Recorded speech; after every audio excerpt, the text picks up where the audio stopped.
A partir ya de 1903, por lo menos, de tener un sistema bipartidista.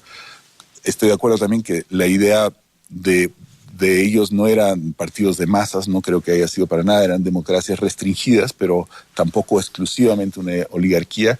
Al meter la idea de partido conservador o católico, estás hablando finalmente de una buena parte de las clases medias urbanas y todo esto, ¿no? Entonces, ellos fracasan en esto. Entonces, parte del problema de los científicos es que yo pienso que Porfirio Díaz mismo impide la formación de un partido liberal. Durante el porfiriato, mucha de la promesa de progreso y economía próspera y demás se ve, digamos, como que cuestionada. La crisis de 1907, que a México le pega particularmente de forma severa, le ayudó a generar parte de la deslegitimidad hacia los científicos y hacia los tecnócratas que después de que extranjeros vinieron a construir ferrocarriles, a construir fábricas, a invertir en la agricultura. Digamos, ese fracaso que se vive en esa última década y en particular a partir de 1907, permanece como un legado, digamos, hacia una larga tradición en el país de oponerse a ese tipo de política económica. La figura del dictador, que tanto se debate si Porfirio Díaz era o no dictador, es casi un asesinato ritual en los términos de que se le expulsa porque falló en algo fundamental en su alianza con el pueblo. Por eso tanto problema en México con la reelección después, por razones políticas muy prácticas, pero también porque esa imagen es fortísima. El otro es el de la guerra civil. Y yo creo que ambos elementos están en la fundación imaginaria de la sociedad política moderna. En ese sentido, la Revolución Mexicana sí comparte, digamos, las solideces o las profundidades de las revoluciones políticas modernas. De hecho, si observamos las grandes experiencias revolucionarias, tienen que pasar por un juicio durísimo al antiguo régimen, por una sobrevaloración quizá de sus defectos, pero les da también mucha cancha, mucho espacio para adaptarse a muchas realidades. Es el caso de la francesa, es el caso, por supuesto, de la norteamericana, seguramente va a ser el caso de la china, ¿no? Y probablemente sea también el caso de la mexicana, es decir, que el potencial discursivo, valorativo, axiológico de la revolución es mucho más importante en la cultura popular actual, porque está fundado, digamos, en la expulsión del dictador y en la guerra civil, como lo que hay que evitar, ¿no?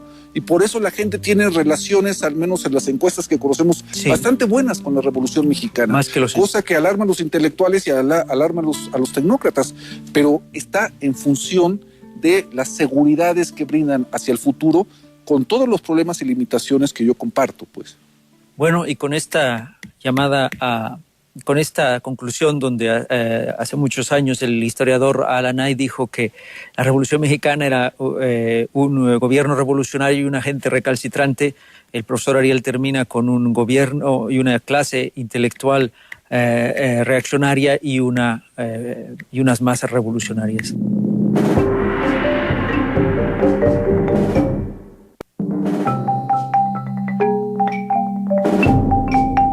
Bienvenidos a Discutamos México. En esta ocasión vamos a conversar en torno al crepúsculo de la era porfiriana. Hay una gran paradoja, hay una situación extraña con respecto a la leyenda y la historia de Porfirio Díaz y su época. La larga época de Porfirio Díaz lleva su nombre, la era porfiriana, el porfirismo, el porfiriato. No ocurre eso mucho con otras épocas, quizá porque ninguna otra haya sido marcada por la personalidad de un caudillo, de un hombre del poder, de manera tan profunda como esta y sobre todo tan larga. Duró desde los años 70 del siglo XIX hasta 1911. Pero lo curioso es que de todos los personajes de la historia de México, yo creo que es el único que sigue exiliado. Exiliado no solamente de la historia, aunque se le ha estudiado muchísimo, sino exiliado en sus restos, porque los restos de Porfirio Díaz están desde 1915, el año que murió, en el cementerio de Montparnasse.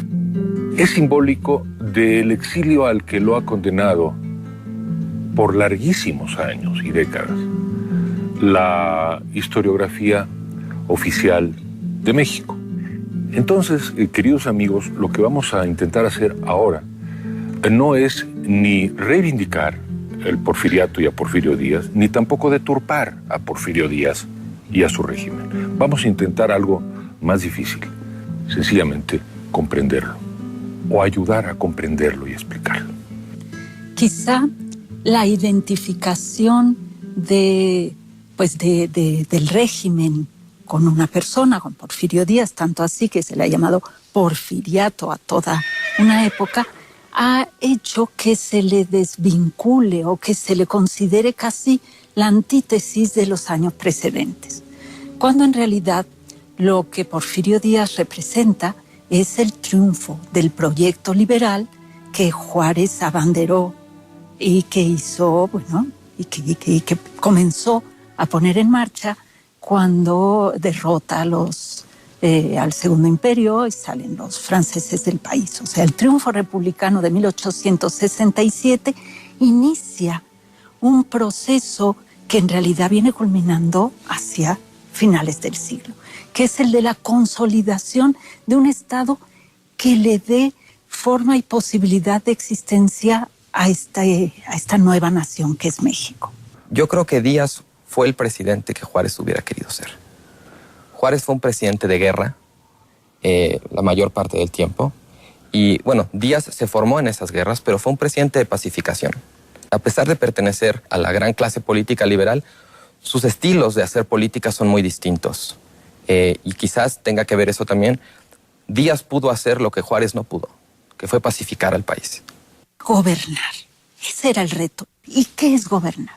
Gobernar es negociar, pactar, negociaba Porfirio Díaz. Establecer compromisos y administrar. Es que es todo. Qué interesante lo que dice, porque la leyenda siempre que estamos acostumbrados es Porfirio Díaz era el que están viendo atrás de nosotros, nuestros amigos, el hombre de las medallas y el que mandaba, ¿no? Pero cuéntanos entonces negociar. Es muy importante decir que Porfirio Díaz entró con las armas en la mano y todavía mató unos lerdistas por ahí en Veracruz con el famoso Mátalos en caliente, y mató otros con las huelgas a fin del porfiriato, pero el porfiriato fueron 30 años y eso fue el principio y el final, y todo lo demás no fue eso. Hubo la guerra contra los yaquis, la guerra contra los mayas, pero realmente Porfirio Díaz logró lo que Juárez no logró, que fue pactar, acordar con los poderes locales, con los caudillos regionales, que ellos no querían a Juárez. El propio Porfirio Díaz era un caudillo regional. No querían a Juárez porque consolidar un Estado implica centralizar, es decir, implica quitarles poderes y facultades, pero hay que darles algo a cambio. La clave fue el desarrollo económico. ¿Por qué ustedes van a querer apoyar un gobierno central y pertenecer a la nación mexicana, ustedes, poderes regionales, caudillos regionales, si no hay beneficio de eso? Tenemos un primer porfiriato de construcción de ferrocarriles, un primer porfiriato de pactos con los estados, un primer porfiriato de reanudación de relaciones con el mundo, en la última Gran Bretaña, pero aún fue en el primer porfiriato, ¿no? Primero Estados Unidos, Alemania, Italia, España.